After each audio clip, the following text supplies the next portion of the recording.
Hi, my name is Ilya Zlotnik, advisor and partner with Vivaldi Capital Management, and welcome to today's conversation with Jeff Glazer. Jeff is a business owner and entrepreneur that built and sold not one, but two very successful businesses, all under the age of 40. And if that's not remarkable enough, he built those businesses in two completely different industries. One of them was a medical spa chain, and the other one manufactured doors for grocery stores. And for a large and significant part of building those businesses, he did it at the same time. Jeff, it's great to have you on. Thank you. Very happy to be here. Well, clearly you're a very talented entrepreneur. When did you start your first business? When did you know this is the direction you wanted to take in your career? So my dad's a dermatologist. He owns his own practice. He's been doing it since I was born. And I guess it kind of just rubbed off on me. I remember when I was a little kid, my dad would he would package his own pharmaceuticals. So in the mornings, on Saturdays and Sunday mornings, we'd be counting pills, doing other stuff like that, so that he can, have a better business and make better margins and service his patients better. And so through the years, I've just kind of always watched and admired my dad. And that was a big part of me becoming an entrepreneur. I had a bunch of different business ventures since I was little. I think when I was 14 years old, I was a caddy during the summer, and I thought that a nice side business would be converting home VHS tapes to DVDs. So I'd caddy during the day, and I'd sell my customers as I was walking 18 holes with them on my services.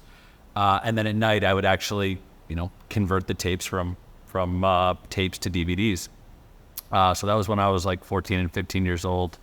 When I got a little bit older in college, I did a shipping and storage business where we moved students to and from school, and we stored their boxes over the summer. Terrible business, but learned a lot doing it, and actually made a really, really close friendship and someone who's like my closest business confidant to these days. So still maintaining those friendships. And yeah, I mean, a bunch of different things throughout the years. Always had fun coming up with business ideas and floating them with my friends, and just something that's been a part of me my whole life. So interesting. So when you come up with business ideas, is it just something that comes to you in the shower, or do you actually dedicate time and say, here, let's whiteboard this out, and you get some friends together? It was always just stuff where we'd be out with friends and hanging out, and something would come to mind, and then I'd think, hey, I'm a genius, and this is going to be the next Facebook or the next LinkedIn or something like that. And we'd spitball for a little bit, and usually it would never go anywhere. But I think one of the things I always did was I always took it a little bit further than just saying, hey, I have an idea. I really thought through, how can I operationalize this, and what can I do to actually make this into a business? And so I think it got me thinking through, like, what's a good business, what isn't a good business. So yeah. Yeah, I mean, they say ideas are a dime a dozen. Right? Totally. It's actually the execution of it. Totally. And I can think about myself as a teenager. I always had ideas, but I didn't necessarily start to execute them, especially at 14. Yep. So I think that's a big differentiator, obviously, in your personality. So you had the VHS business that probably lasted for a little bit, right? A couple of summers. Yeah. You learned some stuff. I assume you didn't make too much money doing that? No. It was more a learning experience. Yeah, it was fun. Something cool to just say. It was different. Got it. And then you did the college, the business in college with shipping and moving. What was your first job out of college? So I became an accountant. So okay. I loved my accounting classes in school, surprisingly. I liked financial statement analysis. I liked understanding the details behind financial statements. And once I got my degree and I became a CPA, I was like, hey, it would probably be a good idea to go and take a couple of years and learn the craft before I move it on to something different. I didn't think I ever wanted to be an accountant the rest of my life, but I thought, hey, with this degree and with this background, it shouldn't be that hard to get into other businesses or other types of roles. And after I worked at Deloitte for a couple of years, I realized, like, hey, this really isn't going to be for me. And so I started networking and trying to find different jobs. And I did find that my assumption that, hey, it would be easy to go find a different career was not easy. People wanted, or organizations wanted people fresh out of college, and they wanted to be able to train them to do the roles that they wanted. They didn't want to bring someone in who was 25 or 26 years old and train them from scratch. And so it really made me have to hustle a lot to find something in investments, and financial analysis is what I wanted to do. It really made me hustle and have to find something that was a little bit more entrepreneurial as opposed to the corporate roles at like a JP Morgan or a Wintrust or other stuff like that. And so after a couple of years at Deloitte, I ended up finding a job in 2008 working for a real estate developer, which Perfect timing. We all know wasn't a very smart decision. They were shedding assets, and they were cutting people, and they were trying to find hungry people who would work hard for less money than the financial analysts that they had there. And so I got a job at a real estate firm, and as the company continued to crater and shed more assets, they encouraged me to try to find businesses that were cash flowing that we could buy for close to nothing. And I really struggled to find that. They stopped paying me, and eventually I left and I went back to accounting for a tax season, working at a family office. And You just needed a job at that time. I just needed a the job. world was falling apart. Yep. It's hard to find a job. And that's kind of where everything kind of changed for me. Okay. So, And what was the next step after that? so I was working at a family office, and someone that it was a friend of the family's, and worked there for a tax season. And at the end of the tax season, he offered me a job. But at the same time, I had an opportunity to start a medical spa with my dad. And so my dad actually found an opportunity to basically take over a medical spa. There was one spa that was part of a 50-unit chain that was collapsing. And somebody came to your dad. Your dad was is a prominent dermatologist. Correct. There are others in his business too, right? Correct. Yeah. It's a family thing. Yeah. So this is interesting. Like, you were working at a business in real estate, and things were falling apart. They were asking you to go find cash flowing businesses for nothing. correct. That didn't work out. And it sounds like that's something similar happened with your dad. Exactly. It just kind of like fell right into our laps. Yeah. And it was something where we had the opportunity to start it. My dad's like, I just don't have the time to do it. And so he was like, but maybe my son would be interested in it. Yeah. And so it took a couple months to analyze the business and work with the landlords to lease the space and buy And that new business, was it equipment. failing because it was mismanaged? Did it have something to do with, because we were in the biggest financial crisis? I think what happened was that the chain that was doing this, they just overextended themselves. They opened up 50 units At exactly way the too- wrong time. Yeah, just Yeah. way too fast. And basically, when it came down to it, they didn't have enough money to fund. Over-levered themselves. Right, they just didn't have enough. Such a money to common fund story, them. right? Yeah. Yeah. And so they didn't have enough money to fund the operations. And so they basically let a couple of good units fail, one of them being the one that we took over. Yeah. And then everything else, basically the whole business just disappeared. Okay. So you bought that business out of bankruptcy for probably pennies on the dollar. Correct. Did any of the old management stay on? None of the old management stayed on. We just hired the new team, or we just hired the existing team. And the team consisted of basically a nurse, 2 estheticians, and 3 front desk people. And so that was it. And so we started a med spa business. I had no background in the space. My only real education was accounting. So Yeah. I was able to do our books at that point in time. And I was someone that was able to kind of communicate and talk with my dad a little bit as I kind of got up to speed in the business. Yeah. How was he involved in the beginning? Was he just kind of a sounding board for you, or was he actually in the day-to-day operations? He was never really in the day-to-day operations, but it was more like Sunday night dinner conversations. So I'd be over at their house for dinner, and we would talk about the business, and we've been doing that for 15 years. But and the problems have kind of always changed. But yeah, we basically would talk about the business. He had existing relationships with all of our vendors, so it was really easy for us to start all of those relationships. So That was a lot of what happened in the beginning. Got it. And how long was it before you were able to kind of right that ship, make it cash flow positive? We were cash flow positive within 30 days. Okay. So we knew it was going to be successful, like really quickly. And at that point in my life, I was like, all right, now what do I do? And I think that's kind of been like a similar theme with me throughout my career is like, okay, this is working. Now what do we do? Which is interesting. I think a lot of people would just stay with that business. Yeah. Right. And you kind of, like, I think you mentioned earlier, you didn't want to be in the date necessarily there every single day. Correct. And you took yourself out. You had somebody manage that business. Correct. And then what did you do? Look for next? I looked for another job working in real estate. Okay. And so real Didn't estate work the first time. Yeah. The second time at work. Yeah. And so I was like, all right, like, let's try to go back and let's try to be that financial analyst that I wanted.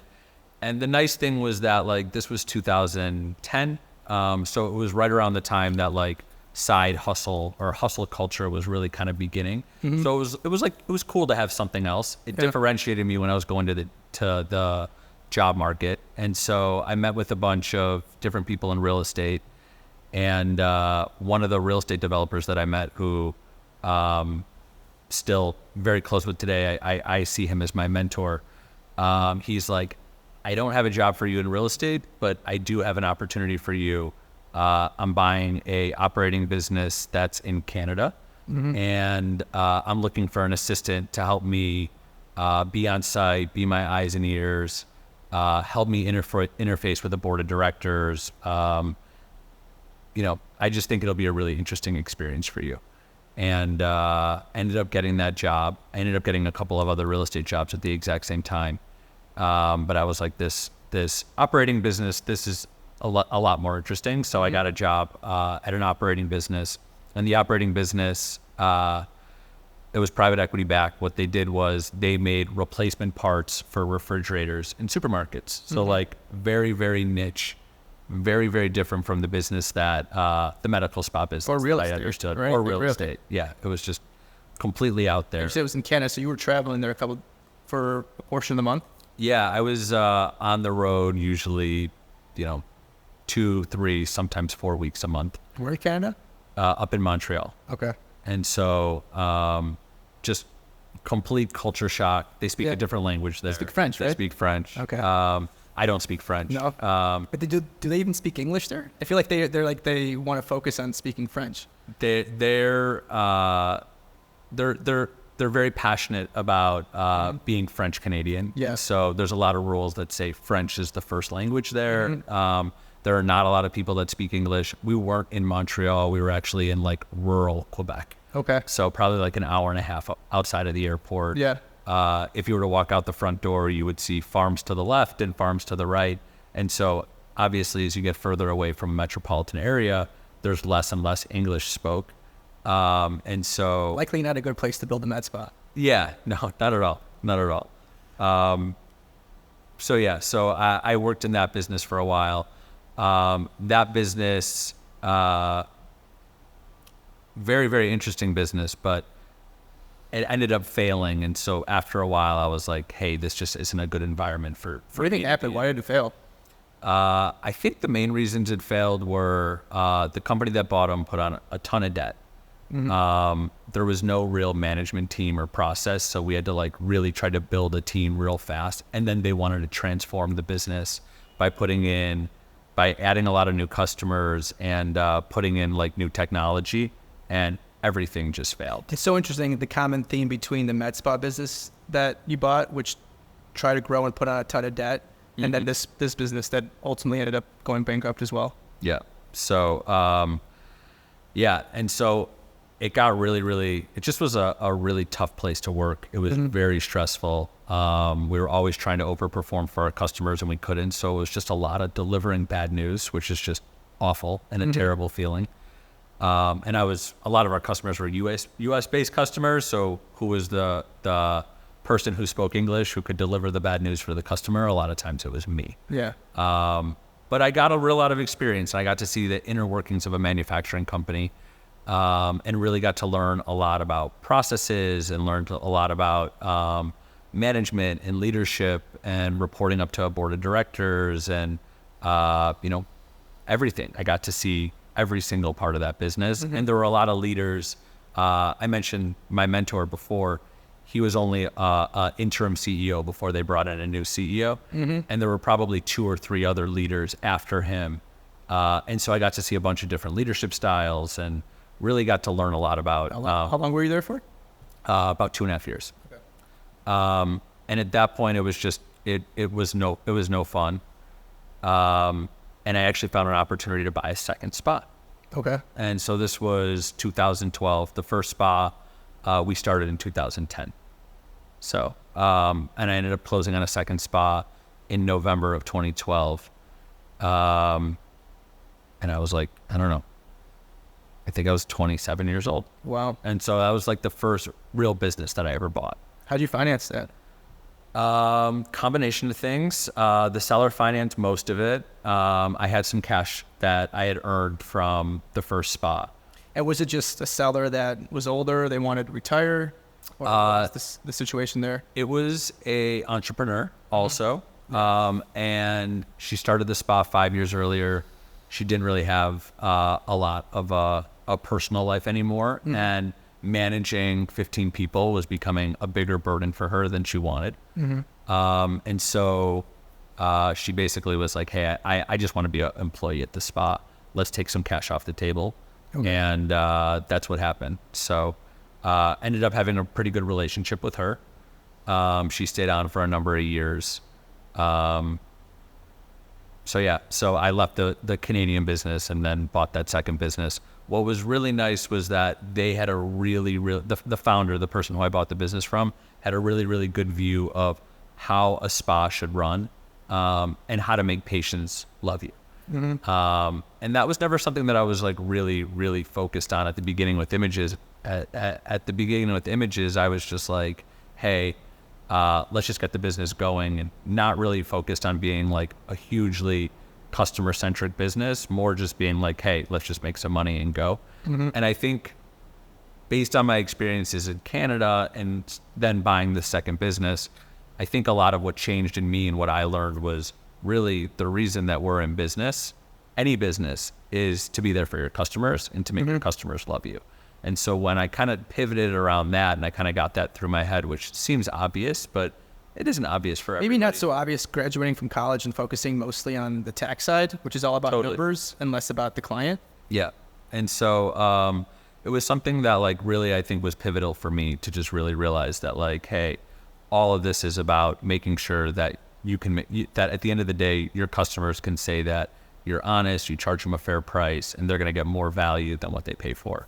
I think in your LinkedIn profile, it says building great consumer-focused businesses. Yep. Which is ultimately what that tagline is, right? Yep. And I think I wrote that tagline probably in 2013. Okay. And my profile picture's from 2013 as well. Okay. Yeah. Okay, so you got two businesses. Sounds like they're operating pretty nicely. You got good management in them. Yep. What do you do next? Still was involved. Yeah. Still was involved. Not on a day-to-day basis, but definitely all key decisions, all financial decisions, pricing, marketing, a lot of like the back office stuff I was involved in, but I wasn't necessarily in the spas on a day-to-day basis. And so what happened with that is I got the second business, the second spa business that I had bought. I got everyone comfortable with me. I spent a lot of time just sitting inside the spa, building relationships, getting to know the staff. And the company in Canada that I'd worked for previously ended up going out of business. Surprise, surprise. Surprise, surprise. And so the founder that sold the business and I had become really good friends.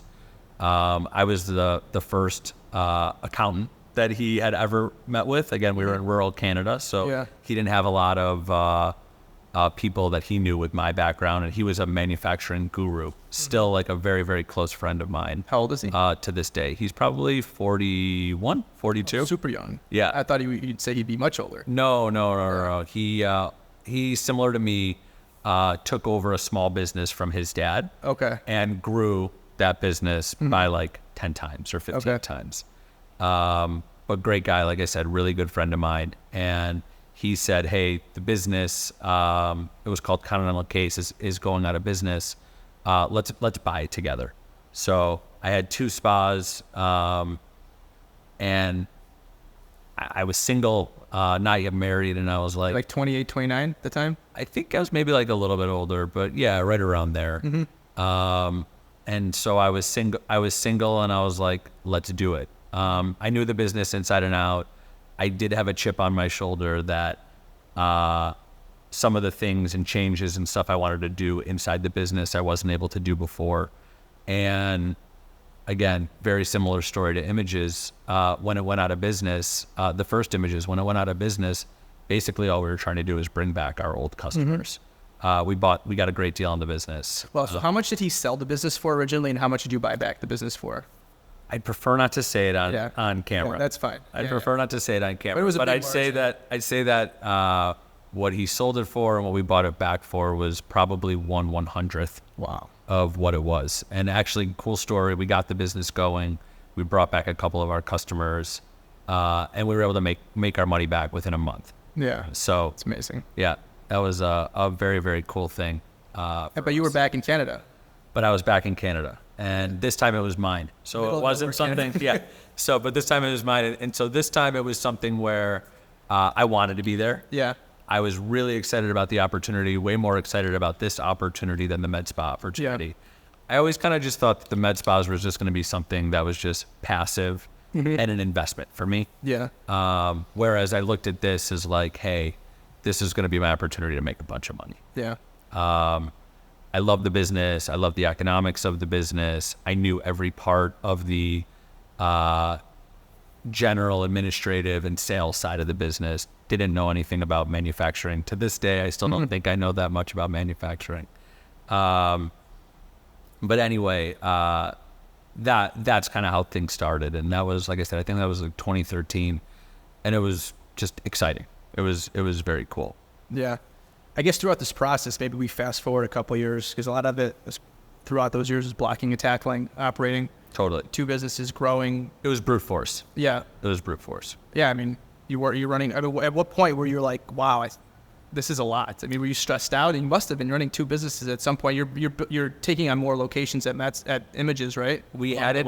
We really didn't try to grow the Images business until 2017. So this was 2013. So we had a good 4 years where it was really just like, let's figure out the med spa experience, or let's figure out the med spa business, and also let's figure out the Canadian business at the same time. The one cool thing about running two businesses at once, especially at a young age, is it's a lot of experiences. And it's a lot of learning different tips and tricks on how to operate a business better and how to lead people better.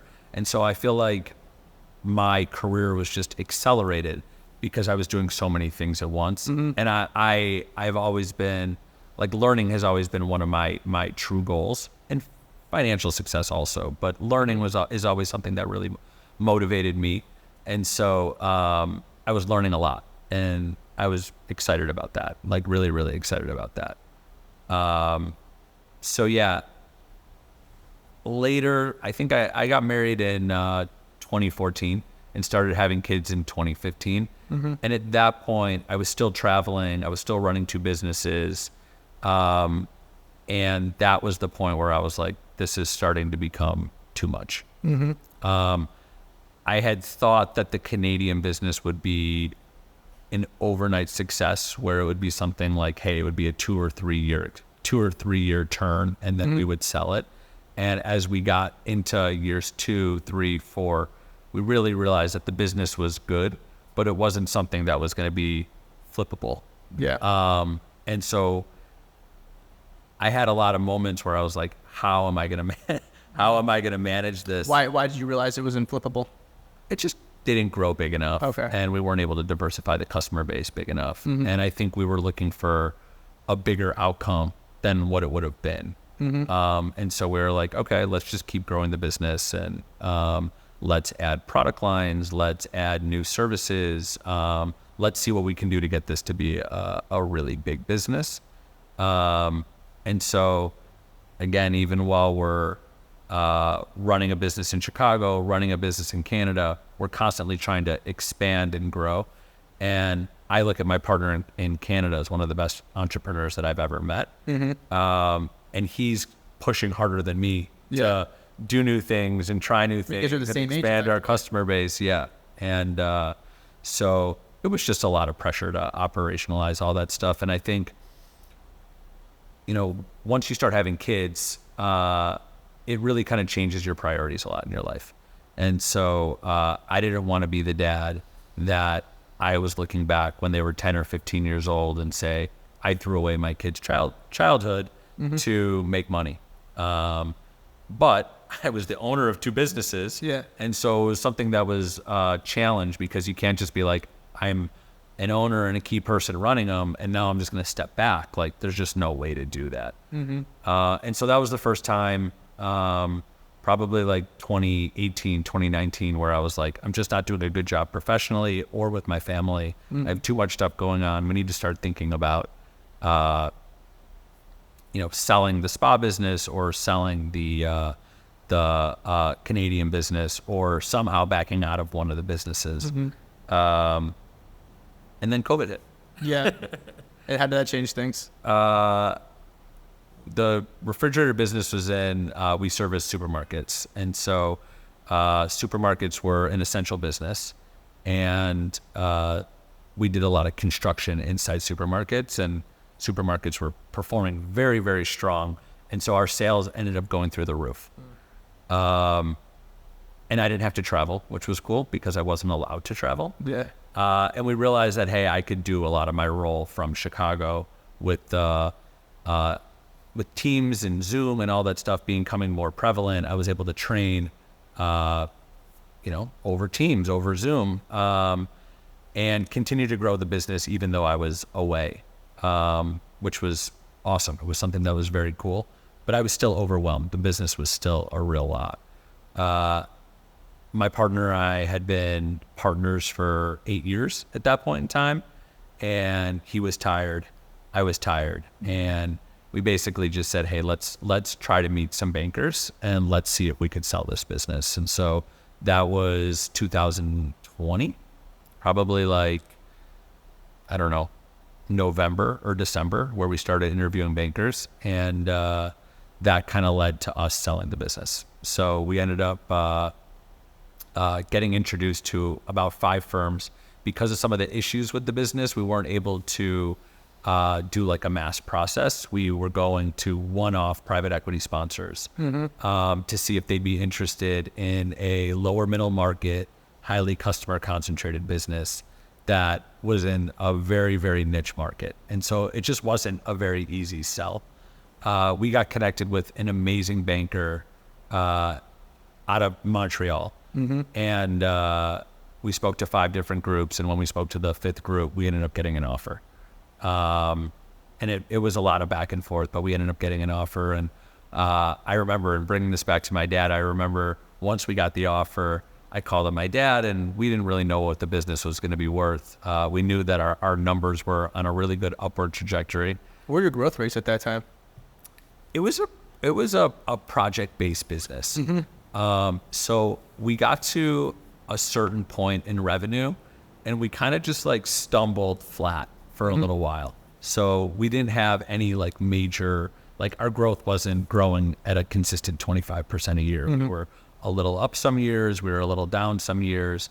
And then post-COVID, some of the new business lines that we were doing started to connect. And like I said, construction spending was up at some of our big customers. And so I think in that last year, I want to say we were up like 30 or 40% over the previous year.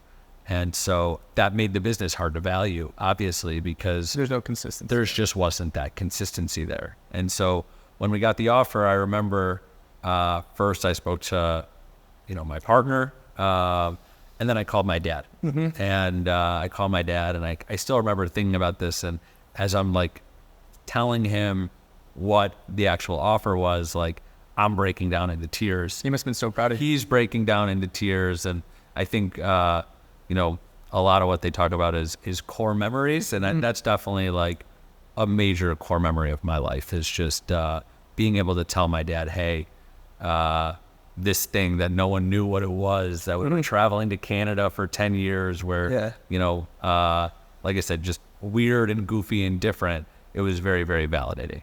So that was very cool.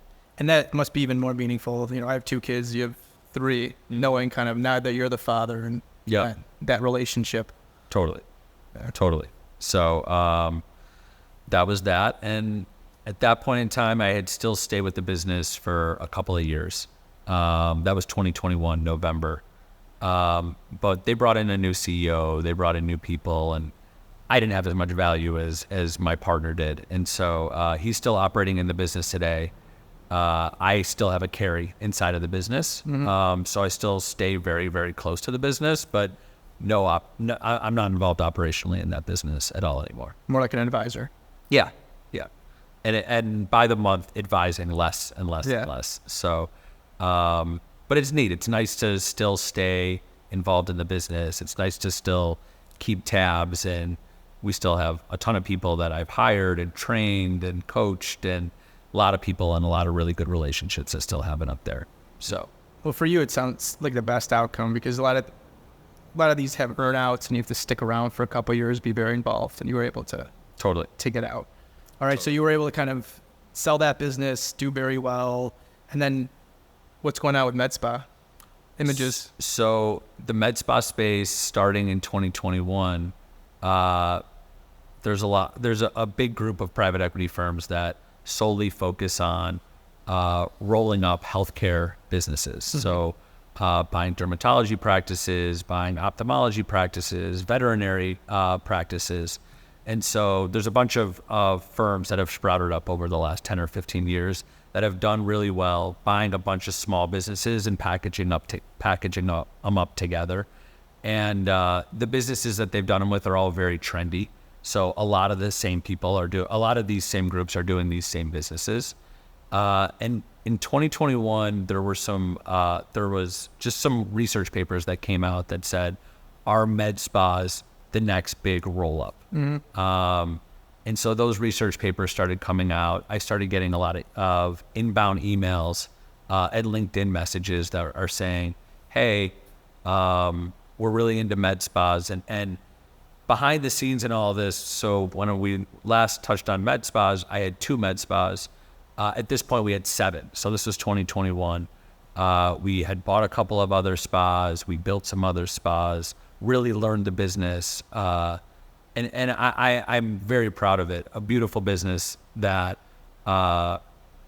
just had a really good culture, the opposite of the Canadian business, but had a really, really good culture, really good employee retention, valuing everyone and valuing careers, educating people.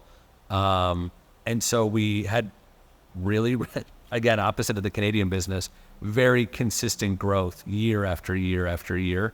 And there aren't many multi-unit medical spas out there. And us being 7 units, it was something that was very, very attractive to private equity. And so they just came to you? Did you go through an investment banker? I just got cold emails. And so through the years, starting in 2021, you saw a lot of like 3rd tier firms. And then as it got a little bit further and more people were into the thesis, you'd see, 2nd tier firms. And then you started seeing not bulge bracket, but that's the term that I'm thinking, like really, really good high quality blue chip, really good high quality private equity firms that were starting to email me. And so I started taking some phone calls. I started doing some of these Zoom messages or Zoom meetings and learning about private equity. I never really kind of thought I would do it, but a firm here in Chicago was like, hey, we want to do this. We want to do it with you. We want to do it right now. We think you're a good entrepreneur, and we can support you and help you to grow this business. And I was like, I just don't think I want to do it. I still didn't have everything in like financial order to really say I felt really, really comfortable doing it. And they go, we'll pay you over, 12, 13 times your earnings. And at that point in time, I was like, whoa. Like that was last year. That was last year. Or was the end of last year? That was last summer. So that was June of 2023. The timing is so interesting because so much has slowed down in that space, and you were still getting offers like that. Totally. Must have been very appealing. Yeah.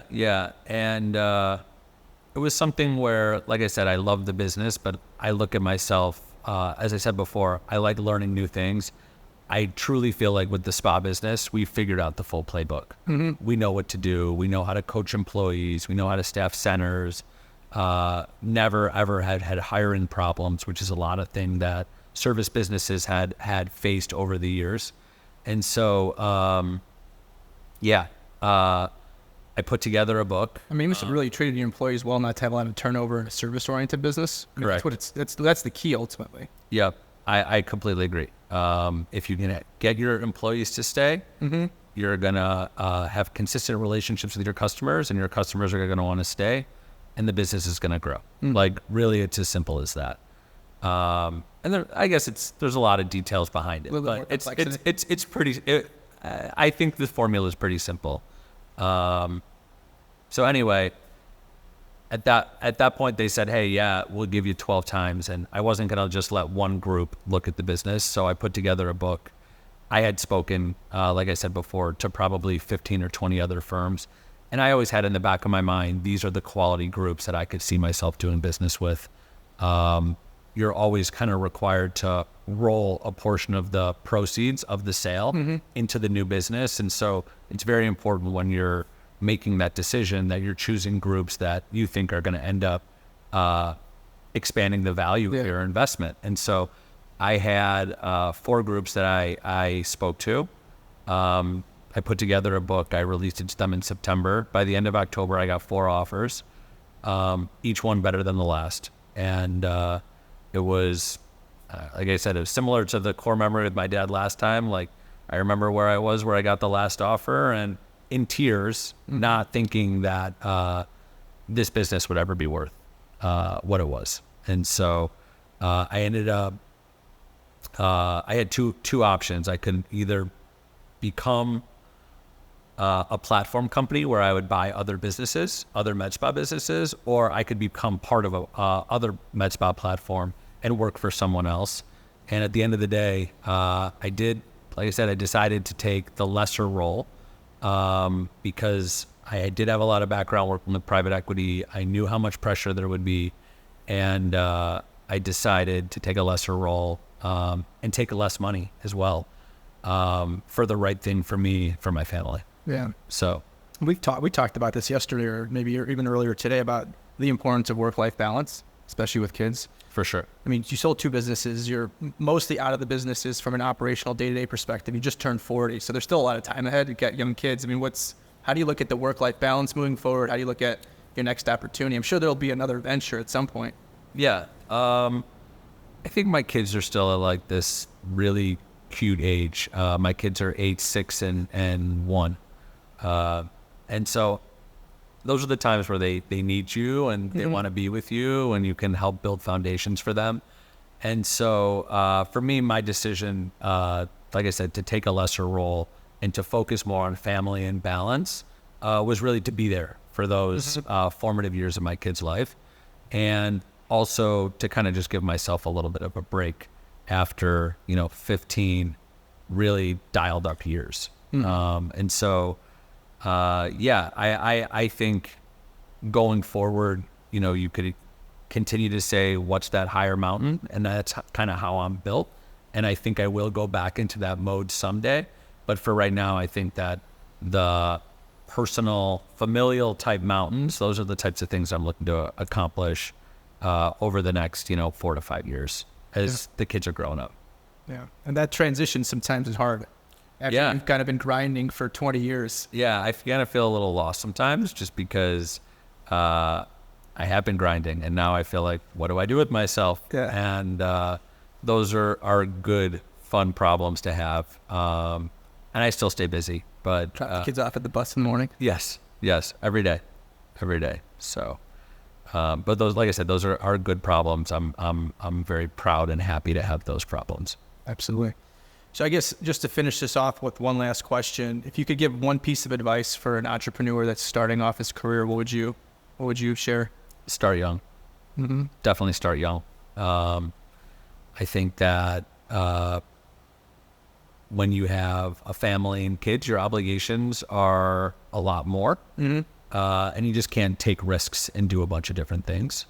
I don't think a lot of people look and they're saying I have like a risk loving profile. And I don't think anything I've ever done has been risky, because I've been confident that they've been good investments and there's stuff that I think I could tackle. Your company's pennies on the dollar. They're just smart. Correct. Low risk. Correct. That's kind of how I've always looked at it. But I do think,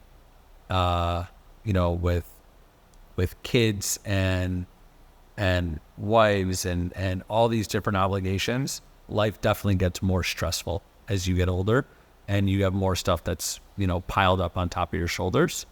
And I think that by starting young, when you don't know all the risks and you don't have as much pressure, you're able to make decisions and work really, really hard to make the thing successful.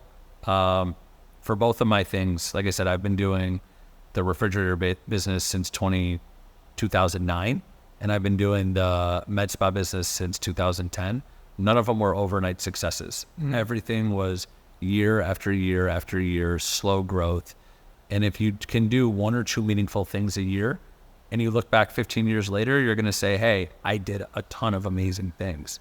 And that's kind of how I think everything kind of worked out with this. I don't think we did anything, looking back, it looks really special, but on a day-to-day, year-to-year thing, I don't think anything that we did was super complicated. Well, show up every day and do the right thing. Exactly. Right? Consistently. Totally. Yeah. Totally. Well, it was a pleasure having you on here and your story. It's remarkable. Thank you. And we'll hang out soon.